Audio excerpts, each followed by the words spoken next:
Kaikki lahjat ei mahdu pakettiin. Lahja voi olla myös aikaa, rauhaa tai pysäyttävä hetki. Siksi mä lähdin etsimään lahjoja, jotka eivät täytä kaappeja, vaan tuntuvat.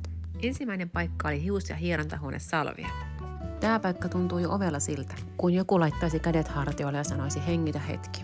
Salviassa on parturi- ja ekokampaamopalvelut, hierontaa, äänimalja rentoutusta, kylmähoitoja, pieni puoti, josta löytyy ihania tuotteita.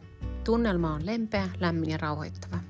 Ja siksi lahjakortti tänne on ihana ajatus. Lahja, joka ei täytä kaappia, vaan antaa oikean hetken pysähtymiselle. Seuraavaksi piipahdin Kruunonin juustokauppaan. Tää on paikka, jossa joulu tuoksuu jo ovella. Juustoja, leivonnaisia, glögiä ja kauniita LSOY-kodin tuotteita.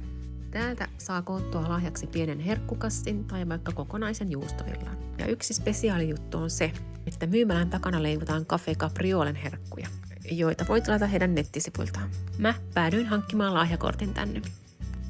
Viimeisenä pysähdyin 1000 tuskan kahvilaan. Tää kahvila on kuin pieni aikamatka. Vanhan ajan tunnelmaa, kauniit yksityiskohdat, kesäisen ihana sisäpiha, pöytiin tarjoilu.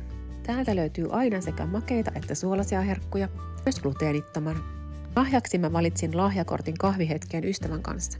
Sellaisen hetken, jossa saa vain istua, jutella ja nauttia. Ja joka tuntuu hyvältä jo ajatuksen tasolla. Käy kiertelemässä. Lovisa näyttää parhaat lahjat, kun antaa sille hetken.